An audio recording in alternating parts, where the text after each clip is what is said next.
guys, and welcome to the Watch Lobby. Up in today's video, we'll be going over the Seiko SBDC003, also known as the Seiko Sumo. Let's get into it.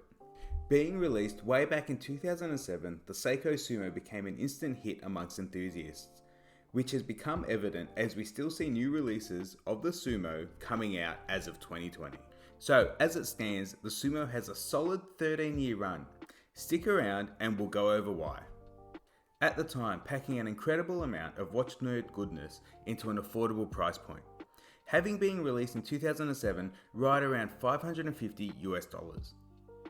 For what you got back in 2007 for $550, it was an outstanding piece. I purchased mine pre-owned back in 2014 for right around 400 Aussie dollars. An absolute steal in my opinion. The first generation Sumo was one of the early watches from Seiko that formed a massive cult following. From my experience of talking to many people, the Sumo is a love or hate piece. Generally the size deterring people from making the jump. For me, the Sumo was my daily wearer for several years, as you can tell by some of the battle scars on the piece, plus the addition of a double domed sapphire crystal which was replaced after an unfortunate incident which scratched the original hardlex. From here I'll take my own measurements, but clearly the thickness will come in slightly different due to the double domed crystal. The case diameter measured diagonally comes in at 45.5mm. Measured diagonally, however this time to include the crown, the measurement came in at 48.2mm. A lug to lug of 51.8mm, a lug width of 20mm, and a thickness with the double domed crystal of 15.5mm, which most likely adds roughly 2mm to the thickness if you were to include the standard crystal with a weight of 178 grams sized up for my 7-inch wrist. It is indeed a large watch on paper, and probably the largest in my collection. However, it does wear a lot smaller than the measurements lead on. What Seiko does extremely well on a lot of their watches is add brilliant case lines, bezels, and faceted edges to give the watch a different feel to what the numbers suggest. Having a look at the case, there are several different angles running through with different finishes. Have a top-down look, we see an initial flat surface on the lug hoods, which then taper down on a 45-degree angle, which then falls off completely and wraps its way around the entire watch.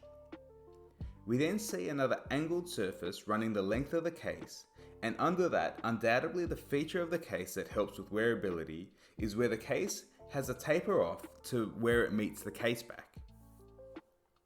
A simple design element, but something that really elevates wearability and comfort of this piece.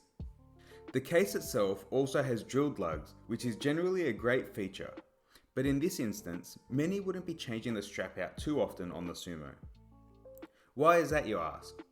Well, using a NATO on the Sumo obviously adds thickness to what is already a thick piece, and changing out to a 2-piece strap brings out that unsightly lug gap, as the lug holes are spaced a fair distance away from the case.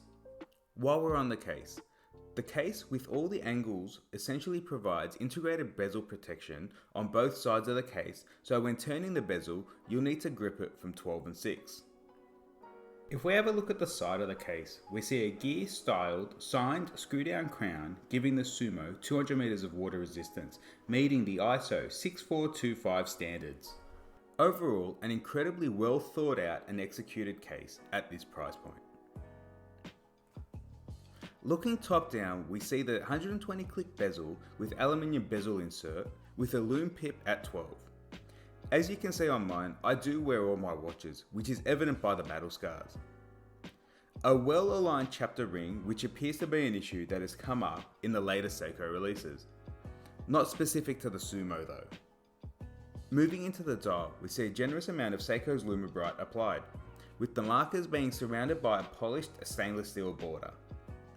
We also see a white date wheel at 3 and print on the dial kept to a minimum. We'll see the words Seiko printed at 12, and at 6 we see in cursive script the word automatic, and under that the word scuba and 200 meter. We also see a sword design handset, again filled with Seiko's lume. You may notice this piece doesn't have Seiko's Prospex logo on the dial. Up until roughly 2016, the Seiko SBDC003 was the current first generation variant in blue, which was then replaced by the SBDC033 in 2016, which saw the addition of the Prospex logo on the dial. Now for a bit of added information. Pause the video and leave a comment down below if you know the answer. Why was this piece nicknamed the Seiko Sumo? Go ahead, pause the video and leave a comment if you know the answer. No cheating. It was nicknamed the Sumo due to the 12 o'clock marker looking like the mawashi or loincloth worn by sumo wrestlers. Before we flip this over, no Seiko dive watch review is complete without a lume shot. Here it is.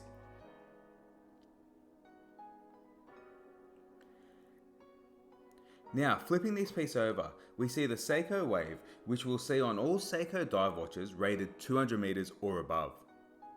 The inscription, Air Divers 200 meter, Seiko, along with Made in Japan and the serial number. So, what's under the case back? An automatic hacking and hand winding movement being the 6R15. The 6R15 was the movement of choice above the run-of-the-mill 7S26 that was being used in almost all of Seiko's automatic watches at the time. The 6R15 came in with a beat rate of 21,600 beats per hour and roughly 50 hours of power reserve, and as mentioned earlier, it was a movement that was able to hack and hand wind. What more could we ask for? Well, it does actually get better. For a watch in 2007 that was priced at $550, you actually got a fairly substantial bracelet. A solid oyster link design with solid end links with removable links the entire way up the bracelet. As always though, we did get the rattly pressed metal Seiko clasp with the rather useless diver's extension. But I think with what we've gotten for the price, I can't go too hard on Seiko for the clasp. Now, for my overall opinion on the Seiko Sumo SBDC003. Again, as always, my opinion comes in with the recommended retail price at the time in mind. Like I've said in previous videos, 5 to 15 years ago, Seiko were well and truly into their heyday, producing incredibly valued pieces, absolutely targeting the collector. I don't think any collector looking at this piece objectively can say it wasn't value for money. In a time when hacking and hand winding movements were priced well above $550 Seiko really released pieces that drew in collectors. Mixed in a true tool watch aesthetic, rugged look and feel, paired with a solid bracelet, it was a hard watch to pass on. Now, for all the OGs out there that still have their first generation Sumo, hold on to them. I know mine is a piece that will stay with me forever. To the new collectors coming through, see what you can get your hands on because I really do think a Sumo packs a lot of punch and is a piece that any Seiko collector needs to have in their collection. I do believe Sumos are near double the 2007 retail price as of late 2020 for their current releases. I'm not sure there have been many significant upgrades during that time other than the addition of the 6R35 now. I think Sumos, regardless of what generation, still present great value in the pre-owned market, so if you're on the hunt for one, try your local watch groups to see what's around. Don't forget, these were mass-produced pieces from 2007 onwards, so finding one shouldn't be too difficult. With that said, here we are at the end of another video. If you haven't already done so, and you like these videos, please like, comment and subscribe. It really does help out the channel. And as always, thank you and stay safe.